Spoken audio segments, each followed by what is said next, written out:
Acharyaji. Je m'appelle Shivkant Ban. Je suis en 6e année et j'aurai bientôt 11 ans. Ma question porte sur les études et la concentration. Ma première question est la suivante.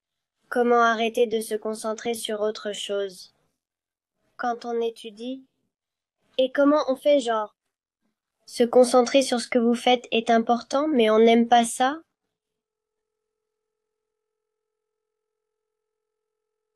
D'accord.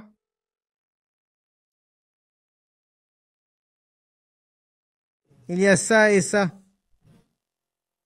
Mhm. En général, si vous devez prendre une décision en une fraction de seconde, laquelle choisiriez-vous? De l'eau. Le rouge? Non, le bleu. Le bleu. Tu sais ce qu'il y a dans le bleu? Oui. Quoi? De l'eau? Non, vous devinez. Il n'y a pas d'eau là-dedans. Oh. Il n'y a pas d'eau du tout. Une supposition sans fondement. Prenez la situation telle qu'elle est. C'est du frais, un délicieux jus de pastèque. Mhm. Et ça, c'est juste une canette opaque. Tu ne sais rien à ce sujet. De manière naturelle, laquelle es-tu susceptible de choisir? Le jus de pastèque. Le jus de pastèque. Le jus de pastèque, pourquoi? Parce que je ne sais pas ce qu'il y a dans la boîte bleue. C'est vrai. Maintenant, si je te dis, quel est le meilleur type de jus qui soit sur cette planète et là-dedans? En fait, je ne vous le dis pas, vous venez par vous-même et vous le découvrirez. Est-ce que vous opterais-tu toujours pour cela? Oui, Pourquoi? parce que si vous me dites ce qu'il y a là-dedans, ça ne peut pas être vrai. Je vous ai dit de venir et de le savoir, de le tester par toi-même. Oh. Alors je choisirai. Lequel? Je choisirai la boîte bleue parce que je l'ai testée. La tester. Vous l'avez testé et qu'avez-vous trouvé à l'intérieur? J'ai trouvé du thé. La meilleure chose au monde. La meilleure chose au monde. La meilleure chose au monde. Mace, vous voyez, votre choix a changé, n'est-ce pas? Oui, Au départ, vous vouliez probablement opter pour cette solution parce que les avantages qu'il procurait étaient très évidents. Vous comprenez ce qu'est l'évidence? Visible. Visible. Donc cela semblait être un choix naturel de choisir celle-là. Et ici, parce que le bénéfice n'est pas visible, on ne veut pas opter pour cela. Donc quand il s'agit de vos études, vous parlez de distraction. Qu'est-ce qui, en dehors des études, sur lesquelles vous commencez à vous concentrer? comme, quelque part comme, qu'est-ce que je vais faire comme, et qu'est-ce que je suis? Quelque chose que j'aime en plus des études. C'est ça. Donne-moi un exemple de quelque chose que tu aimes en plus des études. Que vais-je faire à l'avenir? Non, c'est une idée, c'est une pensée. Si tu dois étudier, qu'est-ce que c'est? Qu'est-ce que vous faites au lieu de... Est parfois à faire? Comme penser? Chanter. Oui, c'est ça. Ouais, d'accord. Donc, quand vous chantez, le bénéfice, le plaisir, l'amusement que vous en retirez est très visible, tout comme cette chose est visible ici. N'est-ce pas? Oui. Oui, les études sont comme cette boîte de conserve, ce conteneur. C'est opaque. Tu comprends opaque? Opaque. Ouais, opaque. Non, ouais, tu ne peux pas y pénétrer. Avec tes yeux. Tu ne peux pas voir à travers. C'est bien. C'est ce qu'on appelle l'opacité. Il est donc évident qu'il y a quelque chose à l'intérieur, mais vous ne pouvez pas voir ce qu'il y a à l'intérieur. Puisque vous ne pouvez pas voir ce qu'il y a à l'intérieur, vous ne choisirez pas celui-ci parce que vous ne savez pas ce qu'il contient. Celui-ci, en revanche, est très visible. C'est pourquoi on le choisit. Donc, si l'on sent que ce choix doit être réexaminé ou inversé, peu importe. Que fait-on? On s'en rapproche comme vous l'avez fait il y a quelque temps. On s'en rapproche et on essaie d'y jeter un coup d'œil. Qu'est-ce qu'il y a à l'intérieur? La meilleure chose au monde. Et une fois que c'est vu, il n'y a pas de retour en arrière, pas de tomber là-dedans. Nous n'aimons pas les études parce qu'elles sont un peu comme cela. Nous ne voyons pas immédiatement ce qu'il y a à l'intérieur. Qu'est-ce qu'on va en tirer? Oh, qu'est-ce que c'est? Oh, c'est une canette bleue, c'est tout. C'est tout. Une canette bleue et l'extérieur. Qu'est-ce que l'intérieur? De même, les études sont l'extérieur. Qu'est-ce que, pour vous, que nous ne demandons?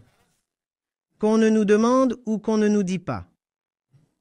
Nos professeurs, un n'accorde pas assez d'attention. À nous dire pourquoi il faut étudier. Et parfois même nos parents nous disent d'étudier, sans exactement clarifier ce qu'il y a dans les études. C'est bénéfique pour nous, c'est délicieux. D'autres choses, le bénéfice qu'on en retire est très apparent, très évident. On peut facilement le voir. Les autres choses deviennent donc très tentantes. Parce que vous pouvez très facilement voir ce qu'elles contiennent. On est donc tenté. Dans les études, vous ne pouvez pas voir.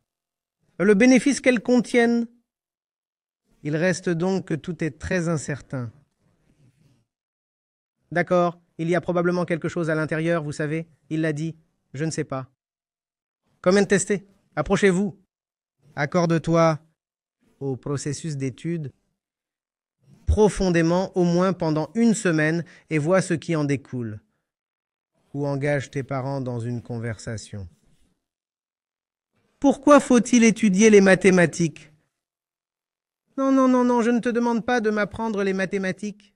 Non, papa, attends, non, ne m'apprends pas les mathématiques. Dis-moi pourquoi les mathématiques. De même, les professeurs, non, non, ne m'enseignent pas l'histoire. Non, non, non, non. Non, ne m'enseignez pas l'histoire, dites-moi. Pourquoi l'histoire? Et quand ce pourquoi est clair, alors il y a une grande chance qu'une inclination naisse de l'intérieur. Parce que c'est naturel pour nous de savoir, d'apprendre, à condition que nous puissions voir le bénéfice.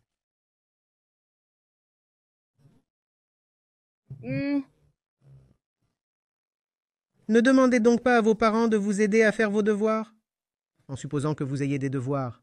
De nos jours, dans de nombreuses écoles, il n'y a pas de devoirs, je ne sais pas, ou avec quoi que ce soit. Ne demandez pas à vos parents de vous aider à faire ceci ou cela. Demandez-leur plutôt en premier lieu, pourquoi devrais-je faire ça? Pourquoi? Et si vous ne savez pas pourquoi vous devez faire cela, ne faites rien. Quel est l'intérêt? Vous n'êtes pas un automate, tu n'es pas une machine, pas une marionnette. Tu mérites de savoir. Et s'ils ne vous le disent pas, vous optez pour celui-ci. Vous dites « j'aime ça et je vais le faire ». Si vous ne voulez pas que j'opte pour cette solution, vous devez m'en convaincre. Mais je ne subirai aucune pression. N'est-ce pas? Tu vois, ça, c'est encore plein. Qu'est-ce que ça veut dire? Je ne l'ai pas touché. Oui. J'ai choisi ça. C'est presque vide maintenant. C'est vraiment délicieux. Et si vous restez là, vous ne saurez jamais ce qu'il y a là-dedans. Vous devrez venir et le goûter par vous-même. C'est ainsi que l'on apprend.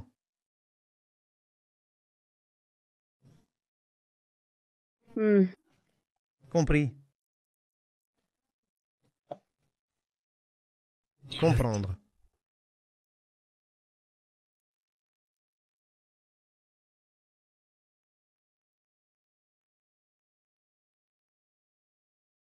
Chaque fois que tu es confronté à des options, chaque fois que tu dois faire un choix, apprends d'abord à connaître les options. C'est la seule façon de faire émerger le choix. Ensuite, vous n'aurez plus à faire de choix. Le bon choix émerge. Votre travail consiste simplement à vous informer sur les options. Qu'est-ce qu'il y a à l'intérieur de ceci? Si je ne sais pas ce qu'il y a là-dedans, comment vais-je choisir ceci ou refuser cela?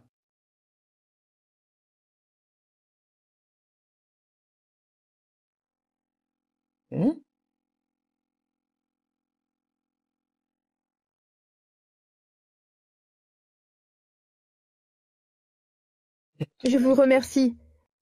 Je vous remercie. Avez-vous une question? Non. Alors, une fois que tu auras quitté l'écran, demande à papa de quoi ai-je remercié cet homme. D'accord. La vie ne se déroule pas comme ça. Il a dit, mais t'as dit merci, et tu as dit merci.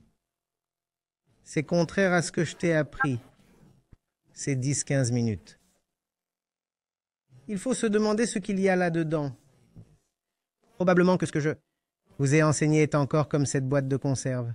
Vous n'avez pas pu savoir ce qu'il y a à l'intérieur. Une fois que tu auras vu ce qu'il y a à l'intérieur, alors vous mériterez de me remercier. Et ensuite, tu n'as pas besoin de me remercier, parce que mon travail est terminé alors. D'accord. Je vous remercie. Namasté. Je vous remercie, namasté.